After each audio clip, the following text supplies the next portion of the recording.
Olá meus caros, aqui é o Corvo. Dou prosseguimento neste vídeo a Berserk, a obra-prima do genial mangaka Kentaro Miura, e com sobras, a minha preferida deste estilo gráfico e literário de retratar histórias. Previamente eu já havia introduzido a obra no canal ao comentar um pouco sobre Guts, o protagonista de Berserk, por constatar que a obra, de certo modo, é uma representação detalhada da própria biografia do personagem. Falar sobre ele é, ao mesmo tempo, falar sobre a obra. São coisas que se misturam e estão intimamente relacionadas. Neste sentido, aqueles que não ouviram o vídeo anterior, eu recomendo fortemente, pois ele se configura numa espécie de introdução para aquilo que continuarei acompanhando aqui na apreciação do primeiro capítulo do mangá, e também pelo tempo que eu me dedicar a falar sobre a obra posteriormente. Vamos então ao capítulo O Espadachim Negro, título e também alcunha de Guts. Este é o termo pelo qual ele é popularmente conhecido no mundo de Berserk, e a cor do traje, ou ausência de cor. Enfim, a cor em si é o menos relevante da questão. Na realidade, o termo espadachim negro reflete outras coisas. A ênfase está no seu estilo épico de combate e também na gigantesca resiliência que ele possui. Guts é proporcionalmente forte e fonte de inspiração e temor. A força dele espelha e inspira atos heróicos e nobres e também os maiores medos e temores, porque ela também é dotada, carregada de violência. A alcunha o transforma em um personagem que oscila entre o frio calculista e a besta selvagem sedenta de vingança. De maneira alguma ele pode ser compreendido como um herói, pois não há altruísmo em suas ações. O que ele faz, faz por si mesmo ou por Casca, que será introduzida posteriormente na obra. Ele nunca foi um salvador ou alguém que demonstrasse muita empatia pelos seus semelhantes, pois o ódio contra seus inimigos é algo que assume uma proporção tão grande que aos poucos vai consumindo a humanidade que restou nele, após décadas de vivência em um inferno literal na Terra. Esta é uma das direções que a obra adotará, inclusive na medida em que ele começar a ser acompanhado por outros personagens, como o elfo Puck, por exemplo, que é introduzido já neste primeiro capítulo. Dada a natureza do trabalho de Guts, sua vingança pessoal, sozinho certamente ele seria consumido pela raiva e acabaria se tornando tão monstruoso quanto os demônios, os apóstolos da mão de Deus, principais antagonistas da obra. E olha que ele não está muito distante disso. Seus companheiros são aqueles que fazem um contrapeso, ajudam Guts a manter o pouco de humanidade que lhe resta. São fundamentais neste aspecto. O capítulo O Espadachim Negro é um excelente exemplo de como introduzir um mangá, tecnicamente falando. Nele estão contidas as principais características relacionadas ao contexto, ao tom, à faixa etária indicativa e o estilo gráfico que estará sendo apresentado e aprofundado na sequência da obra. Berserk é ambientado em um mundo com traços medievais realistas. Ele retrata toda a barbárie que a humanidade produziu em períodos como a Idade Média, por exemplo. Kentaro Miura sempre irá retratar isso em Berserk, nesse mundo medievalesco que ele criou. A história da humanidade é seu espelho. Sua fonte de inspiração não é a única que ele possui, a histórica. Ele se inspira em várias, na verdade. Ele certamente se inspira em livros de história, mas também o mangaka utiliza coisas cotidianas, porque o caos, a desordem, o mal, o conflito também paira no atual momento histórico que nós vivemos e que ele viveu nos anos 80 e nos anos 90. Os noticiários de TV também são influência para o Miura. Sempre estiveram no seu radar. Berserk não é uma obra para fugir da realidade, mas para encontrá-la. Nela são refletidas as mazelas mais abjetas da sociedade, exibidas a céu aberto e sem nenhum constrangimento, assim como acontecia na Idade Média, e como acontece em outras formas e facetas no mundo atual. O tom explícito da obra já é apresentado logo no primeiro quadro, onde vemos Guts na cama com uma mulher. O traço de Miura é realista, e ele não poupa em detalhes. Ele só não é explícito a ponto de transformar sua obra em um hentai, e isso vocês não irão encontrar aqui. Mas a retratação de corpos e formas é feita com bastante transparência, embora o autor tenha puxado o freio nas últimas décadas. Originalmente, Miura não tinha muitas restrições à violência ou nudez. E o que ele usa aqui em Berserk era muito ousado, digamos assim, para o Japão dos anos 80. Muito ousado. Os japoneses não estavam acostumados com algo assim. Não era muito frequente. Ele não foi o primeiro. Houveram outros mangakas anteriores ao Miura, né, que também flertaram com o horror e o extremo, mas não era algo tão comum assim. Isso é algo que ainda choca, né, o povo japonês, e chocava no fim dos anos 80, quando Berserk apareceu. A questão é que o Miura estava escrevendo, inclusive como os mangakas de horror fizeram antes dele, aquilo que ele queria escrever, desenhar aquilo que ele queria retratar, e estava muito pouco preocupado se teria algum sucesso ou não. E ele acaba tendo porque é um mangaka de extremo talento, talvez um dos mais talentosos da história do Japão. O desenho dele é preciso, realista, um espetáculo. Como eu havia falado no vídeo que fiz para Guts, é como se entrássemos em contato com telas, né, de pintores clássicos. É simplesmente fantástico. Uma característica de Guts bastante marcante, que de certo modo é algo muito utilizado pelo autor no decorrer da obra, é o fato dele sempre se expor, colocar-se em risco para que seu inimigo, por excesso de confiança, baixe a guarda, dando a ele uma oportunidade para exterminá-lo em seu ponto fraco, que no caso dos apóstolos, pontos fracos são raros. Eles são criaturas monstruosas, verdadeiros colossos da perversidade, crueldade e destruição.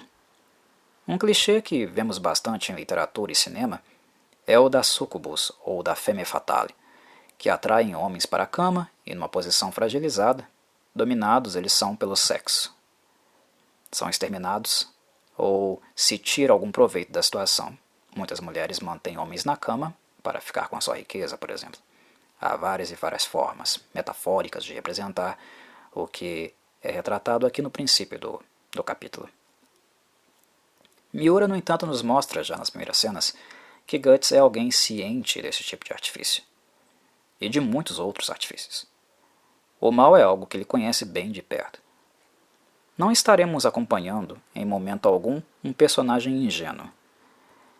Este tempo na vida de Guts já passou, há muitos e muitos anos.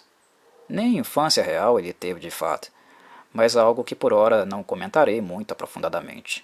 Muito cedo para isso ainda. A cena com o demônio feminino retrata Guts se deixando atrair pelo jogo dela, mas consciente do tipo de jogo que está jogando. Algo que ela, por sinal, subestima que ele poderia saber. A arrogância e ingenuidade, no caso, foram por parte dela. Porque quando ela se revela e arrogantemente acredita que irá devorar facilmente Guts, prendendo o seu corpo ao dela, ele a tinha exatamente onde ele queria, para causar-lhe o maior dano possível. O canhão de mão, escondido na prótese de ferro que Guts utiliza no lugar de um antebraço decepado, normalmente cumpre a função de causar um grande estrago nos apóstolos, quando estes, pelo excesso de confiança gerado, pela desproporcional força e poder em comparação com os humanos, deixam pontos frágeis expostos. Em O Espadachim Negro, Guts utiliza o mesmo recurso no início e no término do capítulo, quando enfrenta o principal antagonista dessa abertura, Kuka, que se transforma em um reptiliano atroz, uma criatura tão descomunal que nenhum ser humano daria conta de fazer frente. Pelo menos nenhum até Guts aparecer. E este é outro ponto marcante do personagem. Ele é admirado e temido no mundo de Berserk, na mesma proporção, por este motivo. Sua força de vontade, grande resiliência e recursos em batalha colocam-no na condição de conseguir resistir ao embate contra estas criaturas abomináveis que estão infestando o mundo, cujo poder é tão absurdo que os humanos são, literalmente, baratas massacradas pelos seus pés. Para eles somos ração e nada mais, e uma que eles adoram consumir, crua, assada, da forma que for. Não há em Berserk combates que nós podemos dizer que há algum nível de igualdade. Pelo contrário. Numa aposta inicial, todas as fichas já estão colocadas nos apóstolos da mão de Deus. Porque eles não são criaturas deste mundo, embora sua essência tenha surgido dele. Mas é algo que eu também não falarei por ora. Deixemos para quando eu falar sobre a mão de Deus e sobre a ideia do mal, algo também muito importante para a obra conceitual. Em outras palavras, Guts será arrebentado, vez e sempre, sem exceções. Hemorragias, fraturas e todo tipo de castigo físico que se pode imaginar. Ele vive quebrado, e um recurso de defesa para isso é o que também já nos é apresentado aqui no primeiro capítulo, como Puck, o elfo que passa a segui-lo após ter sido salvo, entre aspas, por Guts. O pó das asas de Puck tem poderes curativos que ajudam muito no processo de regeneração. Mas o que importa é que a situação é sempre temerária, desesperadora, pois Guts normalmente tem apenas uma única chance para derrotar seu inimigo. E caso ele não consiga aproveitá-la, mesmo sendo o personagem mais resiliente de Berserk, ele estará condenado. Berserk é fundamentalmente sobre isso, sobre superar adversidades, sobre não desistir, mesmo que o inferno real esteja sendo a máxima de sua vida. Berserk é uma dark fantasy que não nos dá muitas alegrias. Esqueçam se acham que vão encontrar isso aqui. Elas são raríssimas, assim como a esperança neste mundo onde a história se ambienta. De cara, já vemos aqui uma cena particularmente chocante, de mulheres e crianças enjauladas numa carroça, sendo levadas para o castelo de Coca, para que ele se alimente delas. O prefeito da pequena cidade, por medo do apóstolo, fez uma barganha com ele. Ele enviaria seres humanos, com frequência, para o castelo, tomado por Coca, caso ele deixasse o restante do vilarejo seguir sua vida normalmente. Óbvio que não aconteceria. Normalmente para quem, né? Guts dá uma lição de moral bastante interessante neste ponto da história, quando se encontra com o prefeito. Quando o político afirma sacrificar pessoas para o bem da coletividade, Guts revela que na verdade ele não fazia isso pelo bem dos outros. Porque se assim o fosse, ele não relativizaria nenhuma vida, não mandaria crianças e mulheres para serem destroçadas. O prefeito na verdade não valoriza a vida, ele valoriza apenas a vida dele, não dos outros. Ele faz isso para salvar a própria pele e se esconde hipocritamente neste discurso de fazer sacrifícios para um bem maior. Neste ponto, quero que percebam como Kentaro Miura e Berserk espelham a realidade sempre como podem. Aqui, vemos alguém ocupando um cargo público, mas o usando para atender interesses privados. A analogia com o mundo da política não podia ser mais realista em Berserk. Ela é extremamente realista.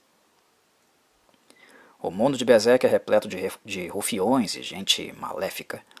Não esperem tampouco que um antagonismo fique apenas nos apóstolos demoníacos da mão de Deus.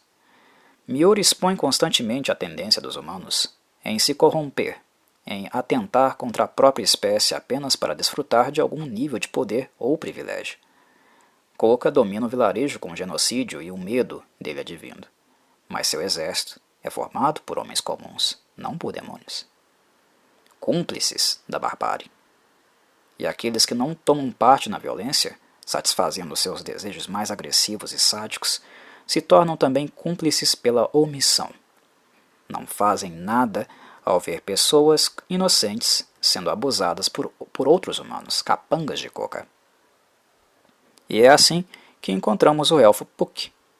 É a forma como ele é introduzido na obra, servindo de alvo para os capangas de Coca, que brincam de tiro ao alvo com facas, arremessando-as nele. O elfo de Kentaro Miura em nada lembra os elfos de Tolkien. Importante dizer. Eles são pequenos e possuem asas. Na verdade, eles parecem fadas, ao estilo da Sininho de Peter Pan, mas sem toda aquela luminosidade vagalomesca, sem o pó de pirlim-pim-pim. E fisicamente, eles são maiores também. Têm o tamanho de um antebraço de adulto, aproximadamente. Guts intervém no ato sádico dos bandidos, no melhor estilo gráfico e sanguinário de Kentaro Miura. Além do canhão de mão já apresentado, ele agora exibe a besta de repetição e também a gigantesca espada que Guts manuseia, que mais parece um pedaço gigantesco de ferro. E faz isso colocando o espadachim negro para estraçalhar os malditos malfeitores. Virotes disparados nos olhos, na cabeça, no nariz, e um golpe único, limpo de espada que corta ao meio um deles. Grotesco e brutal. A violência em Berserk é ilimitada, principalmente nos primeiros anos da obra. Puck pensa que Guts o salvou e revela gratidão. Além disso, ele apresenta uma espécie de código ético, onde ele teria que seguir aquele que lhe faz tal boa ação, ajudando a preservar a sua vida. No entanto, Puck não se dá conta inicialmente que todas as ações de Guts têm objetivos práticos e são voltadas apenas aos interesses dele mesmo. Salvar Puck não era sua intenção, ele só queria criar uma situação para que pudesse ficar mais próximo do inimigo. Ele o fez para ser capturado pela guarda de Coca, de propósito. Ele não fez para ajudar Puck. Puck apenas estava no momento certo para ele, na hora certa. E não foi um ato de altruísmo de Guts. Ah, vou salvar aquele pobre indefeso. Guts não pensa assim. Guts ri quando Puck dá a entender que ele o havia salvado. Desmerece, humilha o elfo e o chama de inseto. Guts já foi tão ferido emocionalmente que ele reflete violência emocional em praticamente todos à sua volta. Ele raramente tem empatia com alguém. Fere emocionalmente as pessoas ao seu redor, mesmo que elas apenas queiram ajudá-lo e estejam realmente fazendo isso. Aqui vemos Puck curando suas feridas após horas de tortura que ele recebeu e também conseguindo as chaves para libertá-lo, para que ele fuja da prisão. Mesmo assim, ele trata o Puck como lixo. Fere os sentimentos do elfo. O espadachim, infelizmente, encontra-se em um momento onde acredita cegamente que, para sobreviver, a única coisa que importa é a sua própria força. E todos aqueles que são mais fracos e não podem se proteger, para Guts, eles têm mais é que ser pisados. Segundo ele, os indefesos são pessoas tolas e inúteis. Repugnante, não? Miura não espera que você endeuse ou ame o seu protagonista. Muito pelo contrário. Que isso fique bem claro. Os anos de abusos físicos e emocionais transformaram Guts em um tirano também. De certo modo, ele acabou virando aqueles quem mais odeia. Reflete algo das pessoas que ele mais odeia. E é este personagem que a obra nos introduz. E será apenas com a ajuda de pessoas que ele encontrará na sua jornada que a humanidade que ainda resta em Guts, a qual ele tem enorme resistência para demonstrar, poderá ser semeada novamente. Veremos isso acontecer de maneira bem lenta no decorrer do mangá, um dos mais antigos ainda em circulação no Japão e que ainda não terminou. Kentaro Miura é um dos reis dos hiatos por lá. Malditos hiatos do Miura. Puck acaba sendo um contrapeso a Guts. Se acompanhássemos apenas a ele e o ódio que estampa até mesmo o título do mangá, Berserk seria algo quase intragável de ler. Puck é a válvula de escape. O humor, a humanidade, a fraternidade, a compaixão necessárias para que, em momentos-chave, as decisões de Guts sejam tomadas com um pingo de humanidade e dignidade. Em O Espadachim Negro, vemos que isso é claramente algo que lhe faz falta, pois ao atacar os capangas de Coca, ele deu ao monstro um motivo para iniciar um genocídio na vila. Coca, aliás, deixa claro o que é um apóstolo da mão de Deus, uma criatura que não é humana, que possui um poder descomunal e cujo desejo é apenas causar a dor, a morte e o sofrimento dos outros. É como o próprio Coca diz, a razão de ser dele é ver pessoas sendo consumidas pelas chamas, ouvir seus ossos quebrados e gritos de pavor. e isso sintetiza bastante a natureza de um apóstolo. As ações de Guts faz com que Coca massacre os moradores da vila. O que Guts na realidade não se importa. Ele queria um monstro exposto, que viesse atrás dele, independente das consequências. As pessoas mortas não importam para Guts. Não será algo que fará com que ele perca o sono ou sinta culpa. Tudo o que importa é aplacar sua raiva destruindo estes seres, que no passado destruíram aquilo e aqueles que Guts mais amava, que mais importavam para ele. Foi nesta coisa também horrenda que Guts se transformou, e é por isso que um personagem como Puck é tão importante para Berserk, tem um papel fundamental na obra. Sem ele, a obra teria terminado muito mais cedo do que se imagina, pois o nível de corrupção do espírito de Guts, neste encontro com Puck, já era algo que o coloca na borda do abismo. Ele não duraria muito. As marcas e cicatrizes do personagem estão longe de serem fechadas. Elas pulsam e apenas alimentam sua cólera. O primeiro capítulo, por exemplo, nos apresenta a repulsa que Guts sente ao ser tocado. É arredio. Ele não permite mesmo que Puck queira fazer tocá-lo apenas para fechar seus ferimentos, após a tortura que ele recebeu na prisão.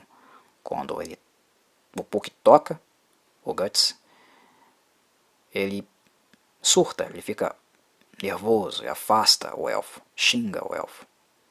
E notem como é algo marcante como ele se submete propositalmente à tortura, como está acostumado com a dor, como consegue suportar uma quantidade inimaginável de castigos físicos, mas ao ser tocado por alguém, quando alguém o encosta, como ele surta, grita e se enfurece, como isso é insuportável para ele. Há também uma razão para isso, mas que também não abordarei agora. Deixemos para o futuro. A marca do sacrifício gravada em seu pescoço e a criança demoníaca, um ser em forma de feto mal desenvolvido, também já figuram aqui, nos primeiros momentos. Eles têm papéis importantíssimos na trama, mas aqui são apresentados e logo deixados suspensos, apenas para eliciar curiosidade e mistério. Miura leva anos para esclarecer coisas que ele deixa no ar. Portanto, Berserk deve ser lido com bastante atenção, porque se há algo que importa na estrutura do mangá, é a simbologia que nele aparece. Nada é por acaso, mesmo que vejam algo brevemente e passem 5 ou 10 volumes sem vê-lo novamente. O que é algo esperado principalmente nos primeiros arcos da obra, portanto atenção, visto que Miura apresenta o personagem no tempo presente e, em seguida, nos conduz ao passado, aos acontecimentos que levaram Guts a ser esta besta selvagem, movida pelo ódio. Esta é a Golden Age, a Era de Ouro, o momento mais adaptado e representado no universo dos animes, inclusive. Mas nunca, nunca com perfeição. Faço uma pausa agora. Em outro momento, retornarei para prosear com vocês um pouquinho mais sobre a obra. Um abraço, meus caros.